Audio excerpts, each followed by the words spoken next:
What is up, everybody, and welcome back to a very exciting video because today we are going to be comparing the $6.5 thousand handmade Fiend belt to the mass-produced $429 replica. If you haven't checked out the video yet, definitely check out the video explaining how I accidentally purchased the real handmade belt. And if you own this Fiend belt and you've ever posted photos, not really on the belt groups or people where people know belts, but sometimes it does happen. But you post on Twitter, Facebook, sometimes you'll get comments with people saying, "Oh, I can't believe you spent $6,000. Now, 99% of people haven't done that. I'm just an idiot who accidentally bought the belt. But and there's also this weird common misconception that the $6.5 thousand belt that was first introduced on WWE Shop is the same as the replica. So they think that WWE Shop saw that they weren't selling good, so they decided to discount them $6,100 to make them sell better. But as you can see already, just looking at the two belts, they're completely different. They both are 5 pounds.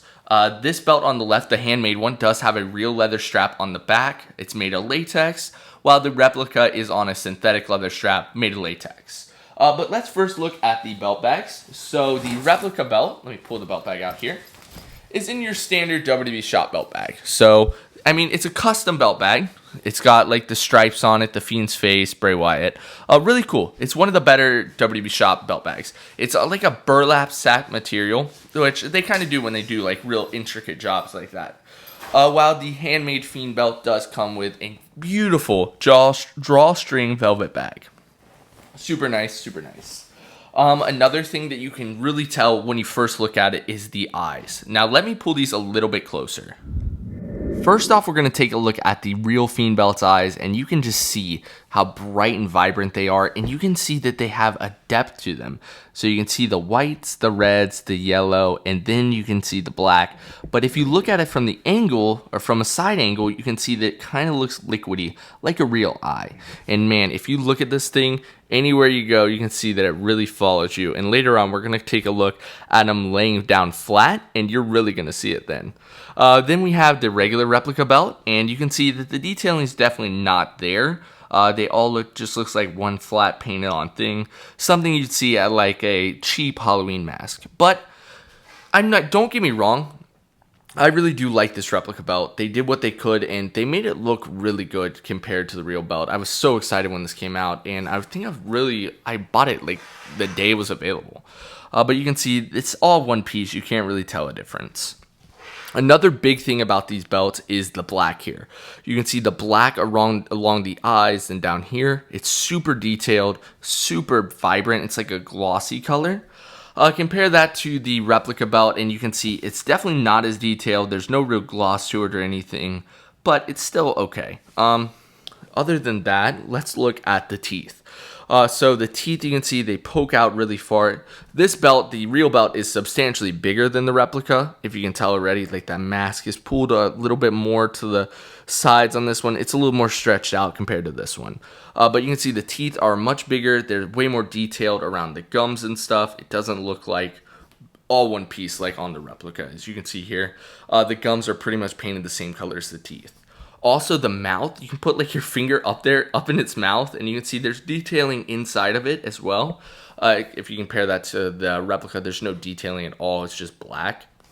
Other than that, with the bolts, so the bolts are really close, but just this one sticks out a little bit farther on the real belt. Compare that to the replica. It doesn't really stick out at all. It's just kind of there for show, if I had to guess. But another thing is the latex at the top. So this one is on a synthetic leather strap, while the real belt, of course, is on a leather one. But you can see they kind of did a sloppy job at the top. They could have shaved this a little bit better, or maybe just like flattened it out a little bit. Because if you look on the real belt, you can see that it's just real flattened and stuff, and it's kind of just looks a little bit better. Way cleaner. This one just looks really weird at the top. Other than that, that's pretty much all I can think of that we can really talk about with them sitting here. Next up, I'm going to actually lay them down flat. So let's do that. So I have the belts laid out, and you can see the Fiend eyes on the real belt. They literally follow you everywhere you go, while this the replica is just staring straight up at the ceiling, like with no care in the world. But let's start on the left side here. First off, you'll notice that the let me in part is way deeper on the real replica compared to on the real belt compared to the replica. This one, it's just not as detailed. You can just see that, like, it looks like it was painted on just haphazardly. It's kind of wearing off too.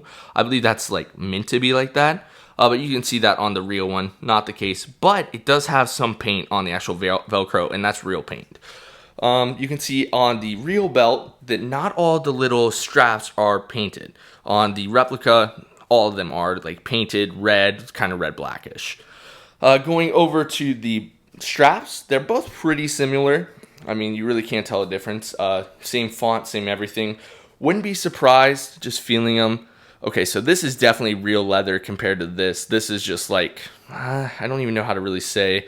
Probably the same kind of strap they use for their belt, while this one feels like a real belt you'd wear. Let's lay them down, and you can just see the difference here.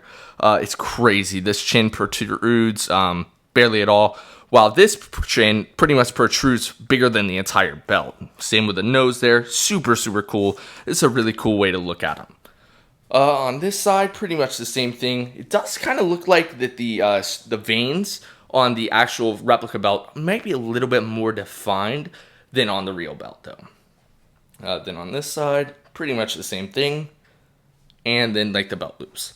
Now let me flip this around and we can look at the backing. So I have them laid out, and you can see that the replica just stands straight up, or not stands straight up, but it's definitely like twisted a little bit compared to the real belt. Of course, they're really similar. I gotta give them props for this replica. They nailed the replica. This is really, really close. But you can see on the back there's no authentic WWE patch, no stickers or anything, but it does say Yowie Wowie signed by Bray Wyatt. But they nailed so much good things on this replica. You can see the stitching almost exactly the same in every single place. So the WWE shop killed this replica. They did such a good job. Almost exactly the same. But you can see the height difference here compared to the two belts. My closing thoughts for these two belts comparing them is, wow, they put a lot of detail, and they tried to model the replica the best they could after the real belt without kind of just going over budget. I mean, yes, the eyes really do look bad on the replica. They probably could have made them a little bit better, or in the very least had the quality control to make sure they lined up perfectly, and that replica would have been way better. Now, I do have to say, I'm not disappointed in the $3,000, or I guess it's the $6,000 belt. I did pay $31.30, I believe, for the actual belt. And then after buying it, shipping and taxes, end up bringing it to like $33.80, if I'm not mistaken.